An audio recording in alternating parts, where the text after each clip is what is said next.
Racikan Berita 1. Assalamualaikum warahmatullahi wabarakatuh. Waalaikumsalam.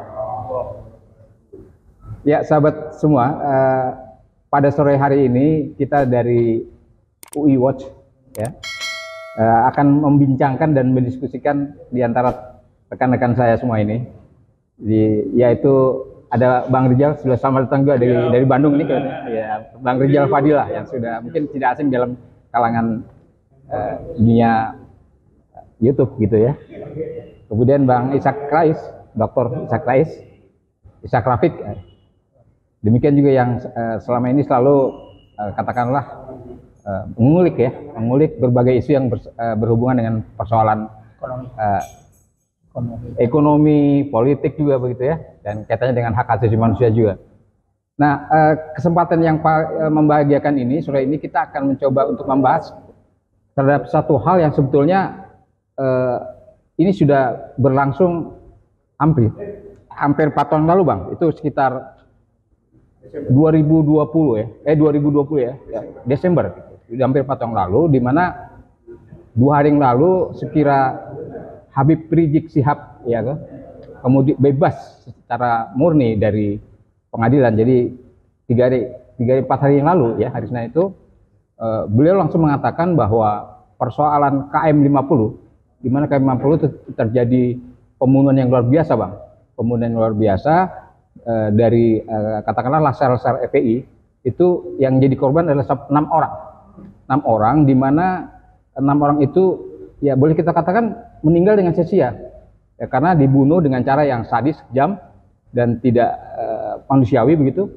Ya. Dan menurut kami itu sampai saat ini terus terang kasusnya tidak terungkap atau belum terungkap. Ya. Walaupun pernah ada sidang, Bang. Sidang itu kira-kira di tahun sekarang 2022 ya lalu ya. Itu yang jadi terdakwa tuh hanya 2 orang. Itu pun juga diketok sampai di Mahkamah Agung, itu ujungnya dibebaskan. Jadi kalau menurut kami sampai sekarang peristiwa unlawful killing ya. Nah, seperti itu nggak terungkap atau belum terungkap. Oleh karenanya Habib Rizik tuh bersumpah, Bang. Iya, setelah bersumpah beliau mengatakan bahwa sampai kapanpun kami kejar, sampai dengan di akhirat katanya. Sampai di neraka pun juga saya kejar kasus ini.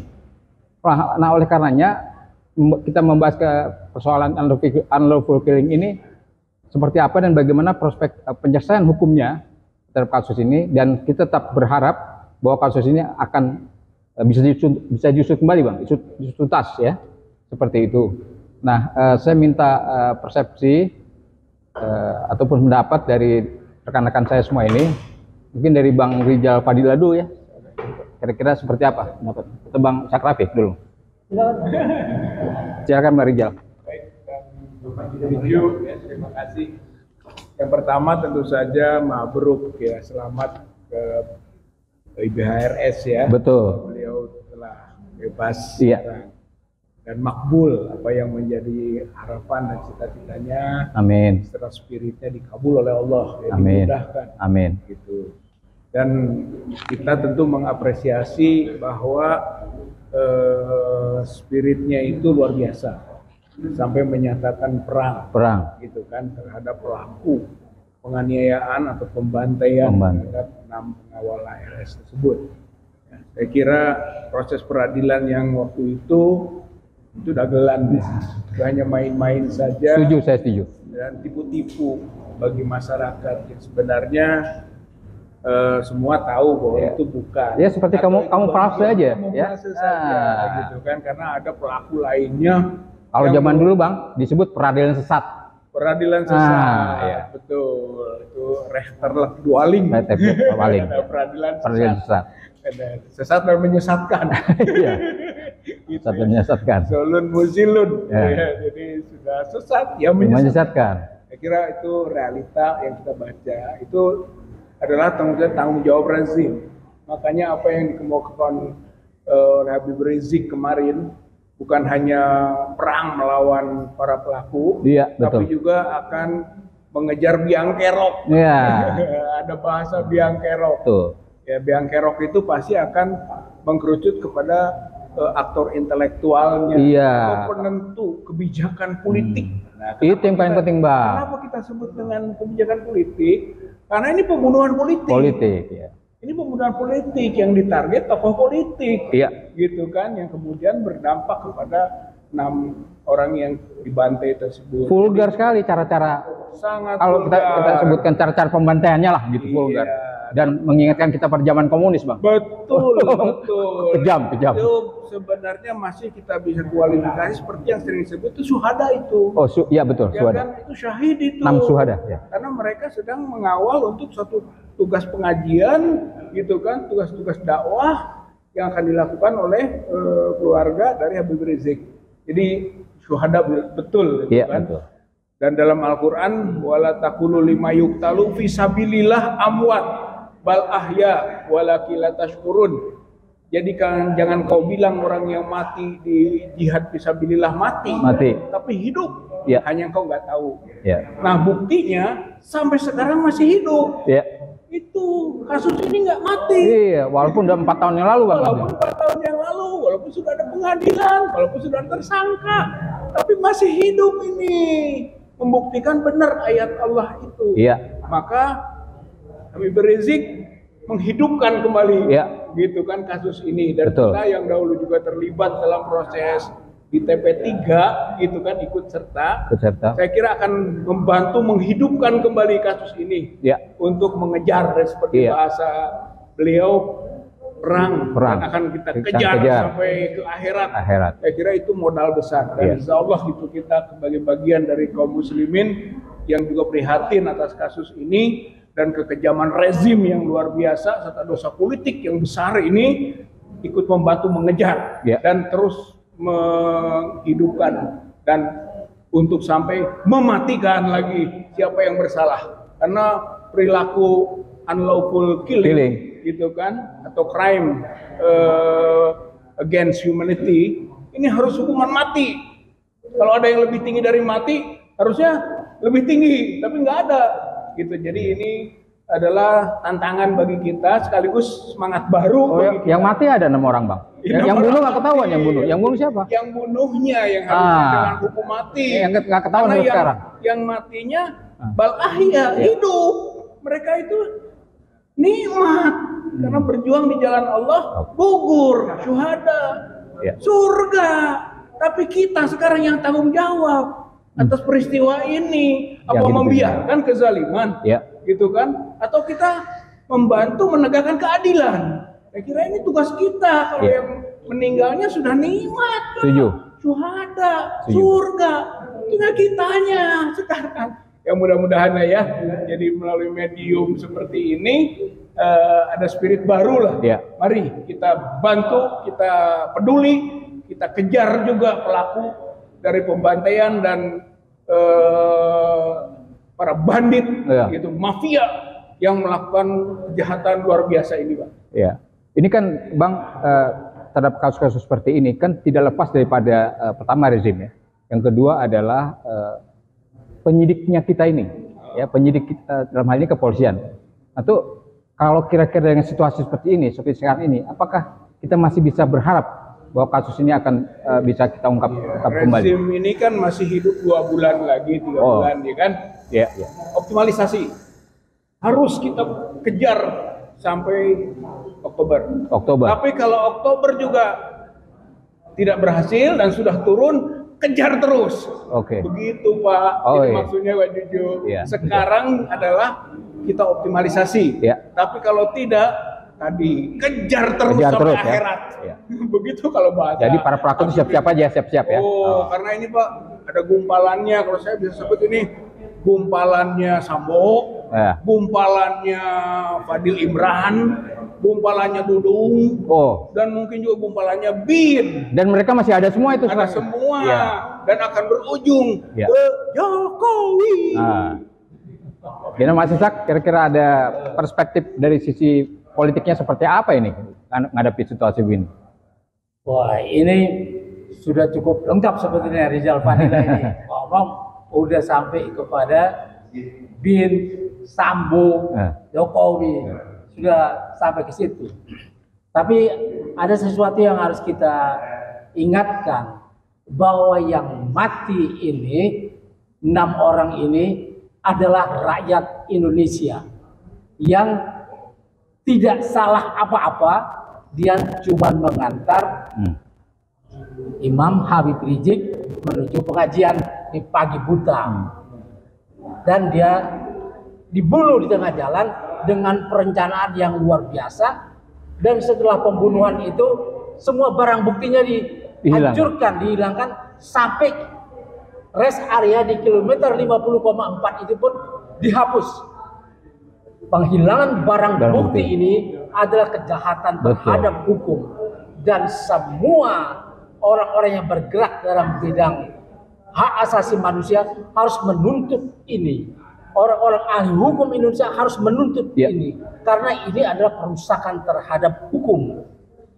Hal yang sama juga sebetulnya harus dituntut matinya petugas KPPS yang sampai sekarang senyap, tidak diketahui secara misterius mati 700 lebih. Kita telah pernah, alumni UI pernah menghadap ke Bawaslu untuk minta autopsi, tapi sampai saat ini tidak dikerjakan autopsi itu. Padahal yang mati ini adalah orang yang sedang menjalankan tugas negara sebagai petugas KPPS. Dan itu terjadi di rejim yang sama ya? Di rejim yang sama, tahun 2019.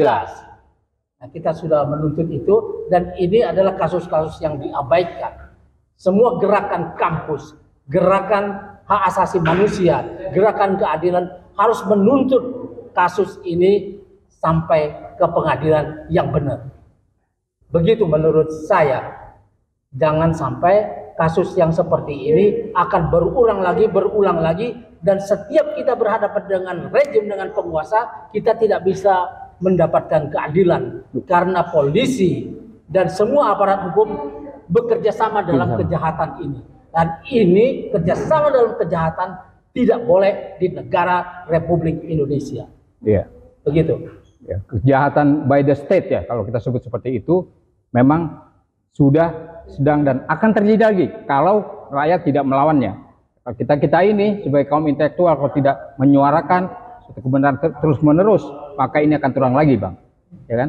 Oleh karenanya wajar sekali Habib Rizik sebagai seorang tokoh muslim yang besar di Indonesia, dengan kejadian ini beliau bersumpah, kan tadi sudah dikatakan, tetap akan mengusut dan mengadili orang-orang itu yang sekarang ini berkeliaran dengan bebasnya. Walaupun secara hukum, bukti-bukti hukum banyak dilenyapkan, ya, banyak yang dihilangkan, ya, tapi itu tidak akan menghilangkan keadilan itu sendiri. Begitu, Bang, kira-kira, Bang.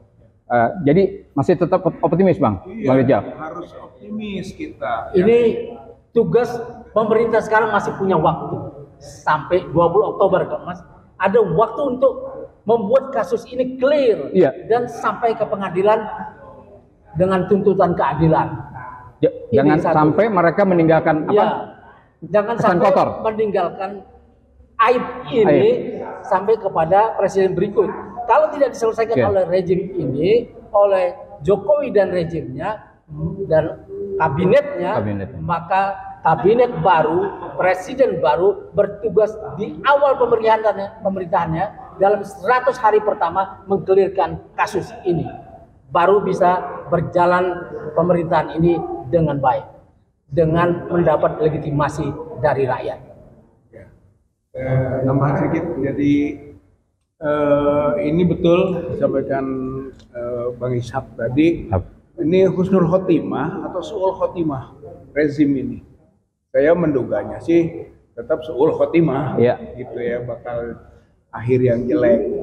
Tapi rakyat tentu saja tetap berbuat. Satu. Yang kedua adalah bahwa ini harus kita dorong juga peradilan internasionalnya. Kan kemarin sudah ada pengaduan, bahkan sudah ada berbagai LSM, ormas sudah mengadukan secara internasional kepada lembaga internasional. Saya kira tinggal pembaruan spirit, Pak, dengan adanya semangat Habib Rizik itu kita perbaharui lagi. Jadi ya, Bang Rijal ini juga salah satu tokoh yang tim ya, yang menuliskan buku tentang buku putih itu, buku putih, insya Allah. Nah, jadi ke International Court of Justice ya, ICC ya, kemudian International Criminal Court. Saya kira dua lembaga ini berwenang untuk memproses perbuatan yang disebut tadi crime against humanity. Karena ini pelanggaran HAM berat, Pak. Ini kejahatan terhadap kemanusiaan yang dilakukan oleh rezim Jokowi. Oleh karena itu kita dorong kembali sekarang, gitu kan, peradilan internasional untuk bergerak, gitu kan. Kita refresh lagi ya. Kita refresh lagi karena ini adalah momentumnya. Itu benar sekali Bang Rizal. Karena ini yang mati ditembak ini, ya dengan cara yang mengerikan seperti itu, seperti sebuah perang ya. Keji sekali. Ya, sangat keji. Dan ini yang mati ditembak ini rakyat Indonesia, rakyat kecil yang tidak punya jabatan apa-apa dan tidak pernah minta fasilitas apapun kepada negara. Yang begini yang dibunuh. Dan petugas KPPS 700 lebih. Itu juga petugas negara tidak minta apa-apa. Dia mengerjakan dengan baik sampai tengah malam, dia mengerjakan hitung-hitungannya, kemudian dia mati, diracun atau diapain. Kita tidak tahu, ini masih misterius karena otopsinya tidak jalan. Dua kasus ini tidak boleh dibiarkan kalau ingin Indonesia menjadi negara besar, menjadi negara hukum, bukan negara kekuasaan. Demikian saudara-saudara bincang-bincang kami tentang unlawful killing, boleh kita kata seperti itu. Ya, pembunuhan yang tidak beradab, pembunuhan tidak manusiawi, rakyat tanpa kesalahan apapun, mereka dibunuh sedemikian keji ya oleh mereka yang melakukan diri aparat, katanya begitu. Nah, ini tetap kita komitmen, kita dorong bahwa proses hukum dan keadilan ini harus tetap berjalan pasca Habib Rizik Syihab bebas seperti itu. Demikian bincang-bincang kita, sampai jumpa pada topik yang berikutnya. Wassalamualaikum warahmatullahi wabarakatuh. Waalaikumsalam warahmatullahi wabarakatuh. Ya.